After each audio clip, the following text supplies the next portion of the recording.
Sa video na ito, pag-uusapan natin ang 10 pinakasulit na 125cc scooter dito sa Pilipinas. Kaya kung nagbabalak kang bumili ng 125cc scooter, para sa iyo ang video na to dahil baka isa sa mga motorsiklong mababanggit natin ang bibilhin mo.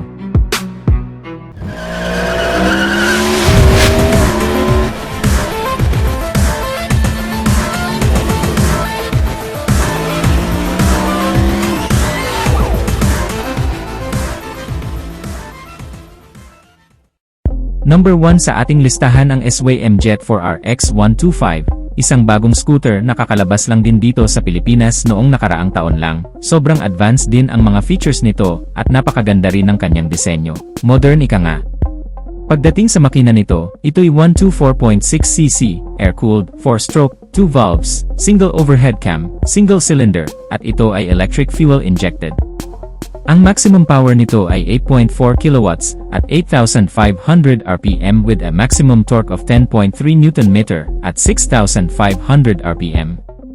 At dahil ito'y electric fuel injected, matipid na ito sa gasolina, kumukonsumo lang ito ng 45 to 50 km per liter, at malaki rin ang kanyang fuel capacity, 6.2 liters. At ang maganda sa kanya, nasa harapan ang kanyang fuel tank, kaya kung magpapagasolina ka, ay hindi mo na kailangang buksan ng upuan. Malapad din ang kanyang footboard, kaya marami kang mailalagay dito sa harapan, malalapad din ang kanyang gulong. Sa harapan ay 110 by 70 by 12, sa likod ay 120 by 70 by 12 at naka-tubeless na ang mga ito. Ang kanyang braking system ay naka-disc brake sa harapan, at naka-drum brake sa likuran, at ito'y naka-CBS, or combined braking system. Sa suspension naman ay telescopic fork sa harapan, at sa likuran ay naka-single shock at masasabi kong hindi pangkaraniwan ang disenyo nitong SYM Jet 4 RX 125 na ito. Naka-fully digital display ang kanyang instrument cluster, naka-full LED ang mga ilaw at maganda ang kanyang disenyo. Nagkakahalaga naman ito ng 79,900 pesos. Number 2, Kymco Like 125 Italia. Ang Kymco Like 125 Italia ay isang classic scooter, madalas pa nga itong maihalintulad sa mga Vespa. Pagdating sa presyo nito, ito ay nagkakahalaga ng 92,900 pesos at ang makina nito ay 124.6cc, air-cooled, overhead cam, 4-stroke, 2 valves, single cylinder, at ito ay naka-carburetor type.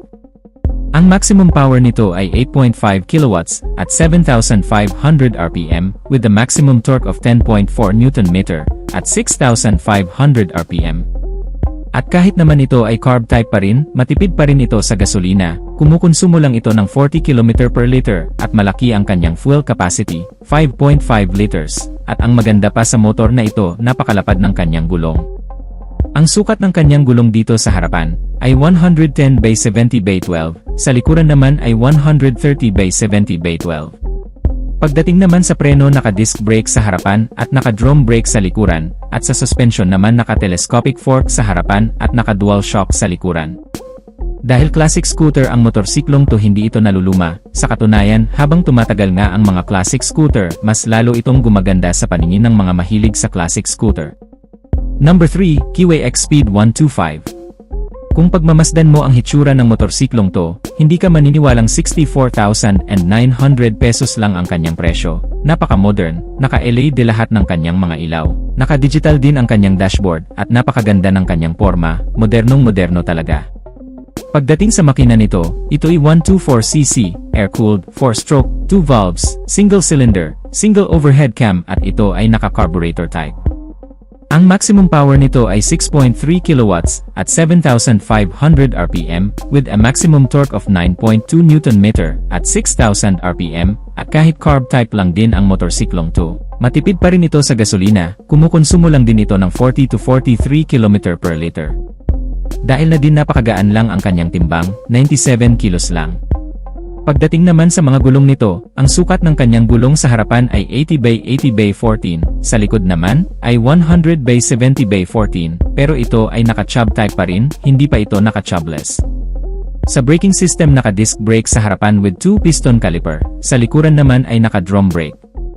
At sa kanyang suspension, naka-telescopic fork sa harapan at naka-single shock sa likuran, kaya kung hanap mo ay mura pero premium style scooter, itong Kiwi X-Speed 125 ang para sayo, 64,900 pesos lang. Number 4, Suzuki Bergman Street 125AX, the maxi scooter you can afford. Yes, dahil isang maxi scooter na 125cc ang Suzuki Bergman Street na ito. At sa disenyo nito, hindi mo mapagkakamalang 125cc lang ito, dahil maxi scooter talaga ang kanyang pormahan. Pagdating sa presyo nito, ito ay nagkakahalaga lang ng 92,400 pesos. The max scooter you can afford. Pagdating sa makina nito, ito'y 125cc, air-cooled, 4-stroke, single-cylinder, single overhead cam. Fuel-injected ang maximum power nito ay 6.3 kilowatts at 6,500 RPM with a maximum torque of 10 Nm at 5,000 RPM. Sa mga gulong nito sa harapan ay 90/90/12, sa likuran ay 100/80/12 at naka-tubeless na ang mga gulong nito. Sa preno ay naka-disc brake sa harapan, naka-drum brake sa likuran, sa suspension ay telescopic fork sa harapan at naka-single shock sa likuran at sobrang fuel efficient na ang motorsiklong to. 52.6 km per liter ang kanyang fuel consumption, sobrang tipid niya sa gasolina kaya perfect na perfect talaga sa pang-araw-araw at malayo ang biyahe. Malaki rin ang kanyang fuel capacity, 5.5 liters, kaya siguradong malayo ang mararating mo sa isang full tank mo. Panglima ay ang Yamaha Mio Gear 125. Ang Yamaha Mio Gear 125 ay nagkakahalaga lang ng 79,400 pesos at parami na rin ng parami ang tumatangkilik sa motorsiklong to dahil bukod sa abot kaya ay napakaganda rin ng kanyang porma. Pagdating naman sa makina nito, ito ay 125cc, air-cooled, 4-stroke, single overhead cam, 2 valves, single cylinder at isa sa pinagmamalaki ng Yamaha sa mga scooter nila ay ang Blue Core technology. Meron itong Blue Core technology at ito ay fuel-injected na rin. Ang maximum power nito ay 7 kW at 8,000 RPM with a maximum torque of 9.6 Nm at 5,500 RPM. Ang fuel capacity nito ay medyo maliit lang, 4.2 liters, pero dahil ito ay fuel-injected, matipid din ito sa gasolina na kumukonsumo lang ng 45 to 50 km per liter. Pagdating sa mga gulong nito, sa harapan ay 80/80/14, sa likod ay 100/70/14 at naka-tubeless na ang mga gulong nito. Sa braking system naman ay naka-disc brake sa harapan, naka-drum brake sa likuran, at sa kanyang suspension ay telescopic fork sa harapan at naka-single shock sa likuran. Anyway, meron itong dalawang variation. Ang is version na meron ng stop and start system at merong answer back system. Ang pang-anim natin ay ang TVS Torque 125 Race Edition, isa ring modernong motor na galing pa ng India. Pagdating sa presyo nito, ito ay nagkakahalaga lang ng 80,900 pesos. Pagdating naman sa makina nito, ito ay 124.8cc, air-cooled, 4-stroke, 3 valves, single cylinder, single overhead cam. Ito ay fuel-injected, ang maximum power nito ay 7 kW at 7,000 RPM with a maximum torque of 10.6 Nm at 5,500 RPM. Naka 3 valves na ang motor na to kaya malakas ang arangkada nito. Actually sa India ginagamit ang motorsiklong to sa racing, naka-tubeless na rin ang mga gulong nito. Ang sukat ng gulong sa harapan ay 100/80/12, sa likuran ay 110/80/12, sa braking system naman, naka-disc brake sa harapan. Sa likuran naman ay naka-drum brake at meron din itong CBS or combined braking system. Sa suspensions naka-telescopic fork sa harapan at naka-single shock sa likuran at meron itong mga advanced features kagaya ng Smart Connect dahil pwedeng makonect ang cellphone mo dito sa motor mo. Mamomonitor mo sa cellphone mo ang buong status ng motor mo, makikita mo sa cluster ng motor mo kung meron bang nagte-text or tumatawag sa'yo. Kaya naman sobrang advanced talaga nitong TVS Torque 125 at sobrang premium at napaka-sporty ng kanyang disenyo. Ang ating pangpito ay ang Suzuki Avenis 125, isang maskuladong sporty scooter na maipagmamalaki mo rin. Pagdating sa presyo nito, affordable lang din dahil 80,400 pesos lang. Ang makina nito ay 124cc, air-cooled, 4-stroke, single cylinder, single overhead cam, 2 valves, at ito ay fuel-injected na rin. Ang maximum power nito ay 6.4 kilowatts at 6,700 RPM with a maximum torque of 10 Nm at 5,500 RPM. Malaki rin ang fuel capacity ng motor na to dahil 5.2 liters, kaya siguradong malayo ang mararating mo sa isang full tank. At isa ang Suzuki Avenis sa pinakamatipid sa gasolina pagdating sa mga 125cc scooter, dahil 54 km per liter ang kanyang fuel consumption. Siguradong hindi ka lugi kung gagamitin mo ito pang hanap buhay pang araw-araw at pang long ride. Napaka-modern din ang kanyang design, naka-LED ang kanyang headlight at nasa taas ang kanyang mga turn signal light, at kung pagmamasdan mo siya dito sa harapang bahagi, para itong nakasmile sobrang happy ng kanyang mukha. Marami rin itong convenient features na siguradong makakatulong sa'yo sa araw-araw na pagbebiyahe mo. Pangwalo, ang Yamaha Mio Gravis 125, isang napakapoging 125cc ng Mio series ng Yamaha. At pansin ko mas dumami ang tumangkilik mula nang dumating itong version 2 ng Yamaha Mio Gravis 125 dahil pagdating sa kanyang porma mas maganda na talaga. Pagdating sa makina, ito ay 125cc, air-cooled, 4-stroke, single overhead cam, 2 valves, single cylinder, fuel-injected and powered by Blue Core technology na rin ang motor na ito. Ang maximum power nito ay 7 kilowatts at 8,000 RPM with a maximum torque of 9.5 Nm at 5,500 RPM. Sobrang convenient kapag magpapagasolina ka dahil nasa harapan lang ang kanyang fuel tank, hindi mo na kailangang buksan ang upuan or hindi mo na nga kailangang tumayo pa dahil andyan lang siya, pipindutin mo lang at bubukas na. Yun nga lang, maliit lang din ang kanyang fuel capacity, 4.2 liters lang, pero okay lang din naman dahil matipid din naman ito sa gasolina, kumukonsumo lang din ito ng 45 to 50 km per liter, kaya okay na rin pang hanap buhay, pang araw-araw at pang long ride. Malalapad din ang kanyang mga gulong, ang sukat ng kanyang gulong dito sa harapan ay 100 by 90 by 12, sa likod naman ay 110 by 90 by 12 at naka-tubeless na rin ang mga gulong nito. Sa braking system naman naka-disc brake sa harapan at naka-drum brake sa likuran, at sa kanyang suspension ay telescopic fork sa harapan at naka-single shock sa likuran. Maraming convenient features ang motorsiklong to, kagaya ng charging port, malawak na footboard at malaking under-seat storage na 25 liters, kaya siguradong marami kang mailalagay. Pagdating naman sa presyo nito, ito ay nagkakahalaga ng 93,900 pesos. Ang ating pangsyam ay ang Yamaha Mio Fascio 125, isang classic scooter ang design, pero napaka-moderno ng mga features ng motorsiklong to, at ang maganda sa motor na to kahit anong edad mo babagay sa porma ng motor na to. Pwede pang teenager, pwedeng pang millennial, pang Generation X, o kahit ano pa yan.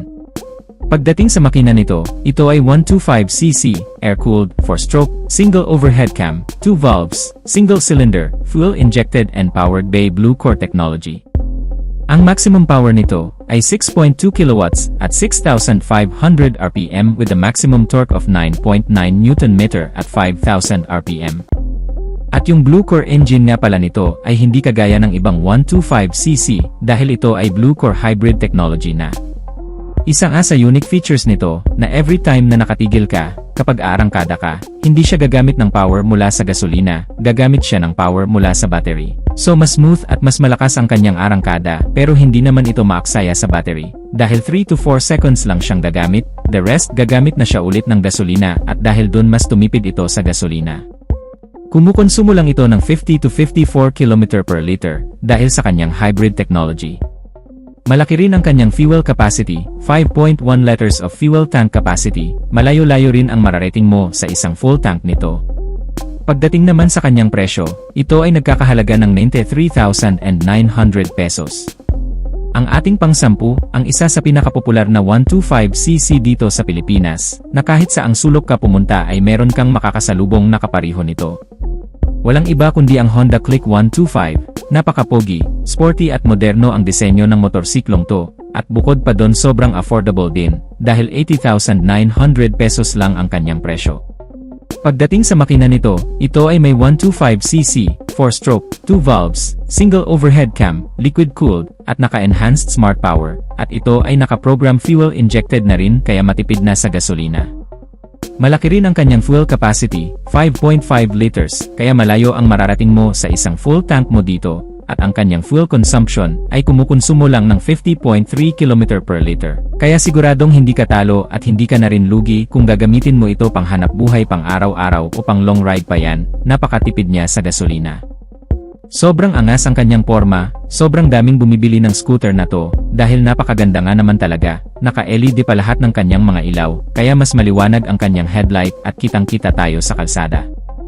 At iyan na nga mga kamoto, ang 10 pinakasulit na 125cc scooter na meron tayo dito sa Pilipinas, na bukod sa pagiging affordable ay matibay, garantisado, matipid sa gasolina, at maporma. Kayo mga ka-Wizard Moto, anong motorsiklo ang binabalak mong bilhin sa 10 na mga natalakay natin? Mag-comment lang sa baba, at kung nagustuhan mo naman ang video natin ito, ay paki-hit ang like icon, at kung bago ka pa lang sa ating channel, huwag kalimutang mag-subscribe. Click mo na rin ang notification bell icon para sa mga susunod kong video ay updated ka palagi. Hanggang dito na lang tayo mga ka-Wizard Moto, ride safe as always and God bless.